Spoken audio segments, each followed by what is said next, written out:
The sledgehammer went through the wall and cold air hit my face. Not the stale, musky cold of an old basement. Something else. Something deeper. Like the air had been trapped for a very long time and was finally exhaling. I stepped back, shone my flashlight through the hole. A door. Steel reinforced with a wheel lock at the center. I told myself, don't panic. Old houses have weird things behind walls.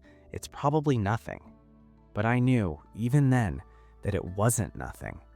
And I had absolutely no idea that opening that door would put me in a position where a man I barely knew would look me in the eye and tell me, calmly, without raising his voice, that I needed to forget everything I'd seen. I'm Daniel. 8 months ago, I bought a house in a quiet suburb outside Columbus. 1950s neighborhood, old trees, the kind of street where nothing interesting ever happens. I bought it cheap because it needed work. The basement was the last thing on my list. Unfinished, concrete walls, single bulb on a pole chain.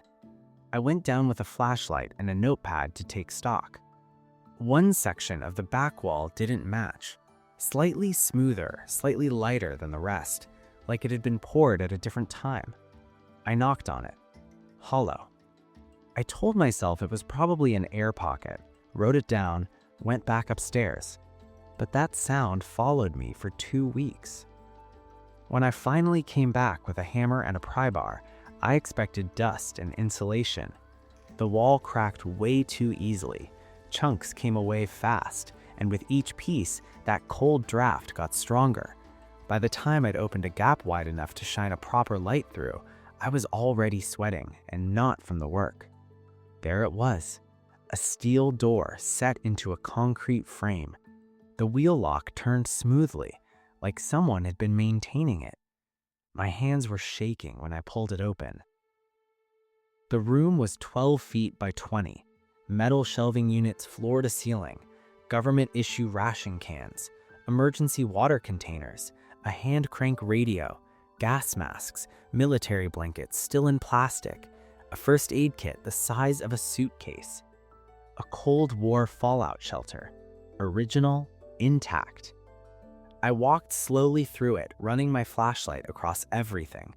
The government had encouraged private shelters in the late 1950s and early 1960s. Pamphlets, contractor ads, the whole quiet panic of that era. Most were forgotten, sealed over, demolished. This one was sealed, but not forgotten. There was a small table in the corner, a folding chair, some old paperback novels, a tin cup. I photographed everything and went back upstairs. The next morning, I came back with a proper work lamp, and I saw what I'd missed in the dark.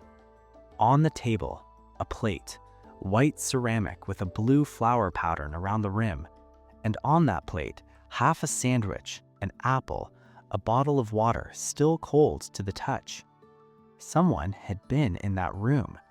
Not in 1962, not last year, recently, maybe the night before.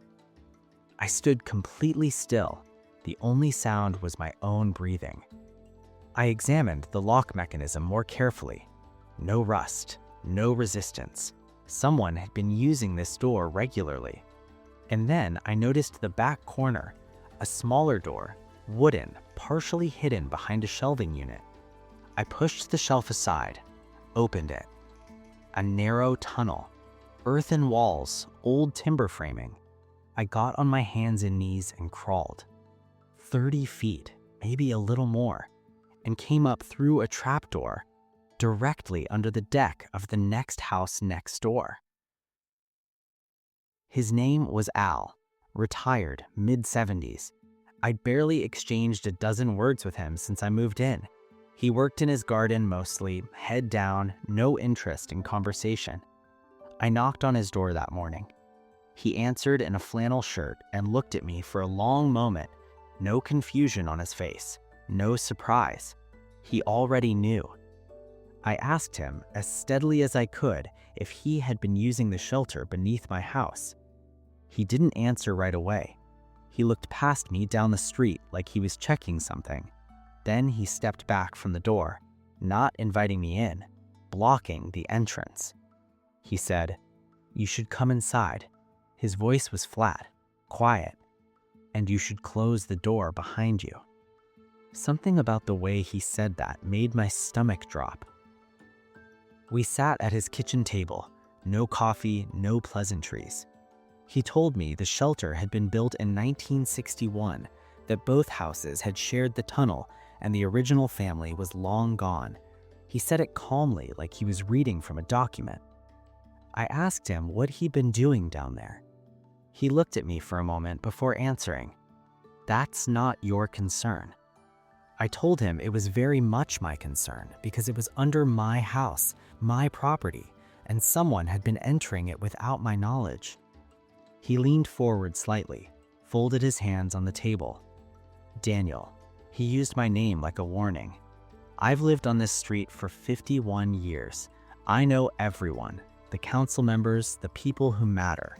You've been here 8 months. He paused.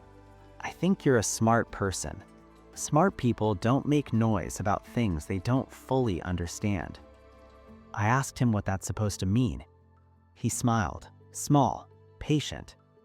"It means that if you start telling people what you found, journalists, the university, whoever, things become complicated for both of us, but especially for you. People start looking at properties more carefully. Old permits get reviewed. You'd be surprised what turns up when someone really starts digging into a house's history." He wasn't raising his voice. He wasn't threatening me in a way I could record and take to someone. He was just making sure I understood. I drove around for an hour after I left his house, hands on the wheel, thinking. Part of me wanted to dismiss it. Old man, big talk. But the way he said it, the complete lack of emotion in his voice, that stuck with me. He wasn't angry. He wasn't panicking. He was simply managing a situation, the way someone manages a situation when they've done it before. I started thinking about what was actually in that shelter, what I hadn't looked at closely enough, what might be in the parts I didn't check. I thought about why a man would need a private room that no one knew about, a room accessible only through a tunnel from his own property, a room he'd been visiting quietly for years. The sandwich was still in my trash can. That night, I changed every lock in the house. I bolted the interior basement door. I hired a contractor the next morning, someone from out of town, not local, and had a steel door with a digital lock installed at the top of the basement stairs. I didn't tell him why. Here's the thing about being quietly threatened. It works for a little while. For about 2 weeks, I said nothing. I went to work, I came home, I didn't go into the basement. Al waved at me once from his driveway, just a slow raise of the hand, like we had an understanding. And I almost let it be that. But the longer I stayed quiet, the worse it got. Because silence starts to feel like agreement, and I hadn't agreed to anything. I documented everything first. Every photo I'd taken in the shelter, the plate, the food, the tunnel. I sent copies to 2 people I trust completely, with instructions that if anything strange happened to me, they'd know where to look. Then I contacted a property lawyer, not to make noise, not to go to the media, just to understand exactly what my rights were and what his weren't. Al doesn't know that yet, but he will. I don't know how this ends, not yet, but I know that staying quiet wasn't an option, not for me. If this story hit you somewhere uncomfortable, leave a like. It helps more people find it. Subscribe if you want to know what happens next, and drop your answer in the comments. If you found proof someone had been in your home, what's the first thing you'd do? Because I'm still asking myself whether I handled this right.